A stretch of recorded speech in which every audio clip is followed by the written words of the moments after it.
Our guest today started his career presenting on teenage telestrand T4 back in 2011. Flash forward to 2023 and he's teamed up with best mate AJ Adudu to present Big Brother with a new celebrity series very soon. So here to talk friendships, relationships and starting out in TV, it's Will Best. We have a loose women virgin in our midst. How does it feel? Nerve-wracking. No, he's not a virgin. It's his first time on the show. I thought that's what we were discussing. I've got some big revelations to make today. No, it is my first time, and this is quite a moment for me because when I was at uni, I watched Loose Women every day. Like, literally every day. I've seen hundreds and hundreds of hours of this show. So being on here is very surreal. Thanks for having me. Oh, well, welcome. Well, we'll talk about everything that you're doing on telly in a minute. But the first thing I wanted to ask you, it's a very strange career that you've gone for, given your sort of general anxiety about a lot of things. Yeah. I don't know why I do it. It's funny, like, the busier I've got, and over the last couple of years, it's been amazing, but I do now live in a permanent state of terror. It's quite... What, it's all going to come to an end? Well, yeah, that.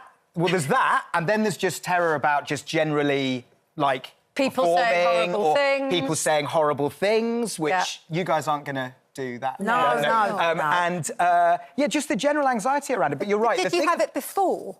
Yes. I've always had, like, issues with anxiety, But this has heightened it. This has massively heightened it. Oh. I'm waiting for it to subside and for it to get easier, but maybe it won't. But you're having therapy. Well, yeah, so before the launch of the first Big Brother reboot series, I got EPMD therapy, which is eye movement, something beginning with D therapy. Right. And it was... But I did it for a very specific reason, so it was recommended by a friend of mine. Desensitisation, apparently. Is that what it is? Apparently. Can you spell that? That's it. Desensitisation. Oh, right, OK. Yeah, that makes sense. So it's like a specific thing for overcoming not general anxiety, but kind of quite focused anxiety. And I had this terrible fear before the launch of Big Brother that on the launch night I was going to get a really dry mouth. Like, specifically, that was my worry. So I did this type of therapy that kind of disassociates you with negative thoughts associated with specific scenarios, and I didn't get a dry mouth. But I did also drink loads of water, so I don't know. So you helped yourself with a practical measure as well. Exactly. What about exposure therapy? Because I'm all for exposure therapy. Oh, what's that? It's when you just face your fear. Yeah. OK. So get the dry mouth and then go, oh, look. It's fine. Yeah. People get dry mouths. Yeah. What's the big deal? But did you... So you say you've had it for as long as you can remember. So you had this as a child, this feeling of anxiety? Yeah. And where do you think it's come from? I don't know, because I've not done a lot of, like, talking therapy where they might find a sort of root cause. I don't know. It's just always... My mum is quite an anxious person, and they do say, actually, it is genetic. Like, there's something in your DNA. Yeah. My mum's a real worrier. You know, she doesn't sleep great because she's worrying about things, or she'll phone in the morning. I couldn't sleep last night because I was worried about whatever it is that I'm doing. Oh, no. You talked as well that you suffered from health anxieties, hypochondria thing. Has that been from a small child? Yeah. Or can you remember, was there a time when it started, or do you think you inherited that a bit from your mum, or saw her? Well, my dad's a hypochondriac. Right, famously. OK. He used to have one of those big medical You had no encyclopedias. chance. No. I know, dude. Blame the parents. Your mum it's their fault. They're terrible. But I maybe that was kind of somewhere in my background. But I remember as a kid, I think when I sort of discovered what, like, cancer was, and I was like, oh, that sounds bad. Oh, no, I'm going to get that. So it's just always been sort of bubbling away. The health anxiety thing is something that I've been wanting to get a handle on. And the worst thing you do now is to Google the symptoms. Which you did, because you had bruises. Which has a name, which apparently is now called not a hypochondriac, but a cyberchondriac. That sounds cooler. That's a little bit more modern. Sounds a bit Gen Z. I'm into that. But you were saying now you then worry about getting ill from worrying.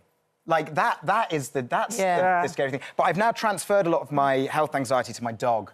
Oh, no, So I'm constantly checking him. He's got, like, a skin tack at the moment, and I Googled it. Very common in dogs. I know, but also, if you scroll all the way through Google, at the bottom, Well, listen, bad. look, So tell us, before we run out of time, tell us all about your new show on Hits Radio, 9 a.m. Sunday morning. Yeah, 9 a.m. on Sunday morning, so no more Saturday nights for me. Straight to bed, lots of sleep. Straight to bed, lots of sleep. I can't sleep, I'm too anxious. No, it's good fun. I did the first one this weekend just gone. How did it go? I think it went all right. Yeah? I got some nice messages from people. We had caller interaction. We played a sort of game, like getting to know you, icebreaking game. So I did 2 truths and a lie, and the listeners had to guess. Do you want to try and guess which my? So my 3 statements were that Kesha, do you remember Kesha? Yeah. 2010. She once wrote on my chest, pinned me to the floor and wrote on my chest in lipstick. Right. Number 2, Ellie Goulding told me off for being drunk at a Katy Perry concert. And number 3, I was a backing dancer for S Club 7. Number 3. Number 3. You think that's too a lie? scared for lie. Why didn't you see the way I walked on? There's some movement in those hips. No? Yeah, you're right. That was a lie. Didn't AJ recommend you for Big Brother? You were friends with him. AJ did recommend me. It just goes to show it's who you know. Be friends with people more successful than you, and eventually they'll take you with them. That is a big show to step into the boots of, and you're doing it brilliantly. Oh, thank you very much. Celebrity one coming up. Who are we going to see? I find out on the day, honestly. But we see the rumours, and there's been some good rumours, I think. I mean, I saw one James Corden being touted around. I don't know if he would do that. Who would you like to see in there? You. Me? Well, because we've done reality TV together. She won. I hope you've got a beep machine. Well, look, Louis After Walsh... the watershed, so I'll be all right. Exactly. I can swear as much as I want. Exactly. That's why the please do not swear line is totally redundant. Like, AJ will say, please do not swear, and then it'll cut to the house where they're all just swearing. But yeah, because you won Celebrity Coach Trip. Yeah, I you did. Celebrity Coach. She No, did. Yeah. Listen, and even now, I spilt the beans on telly before it came out. Good luck with carrying on with Hits Radio, 9 a.m. Sunday. Lovely to see you. Come Thanks back very again. much. All the best.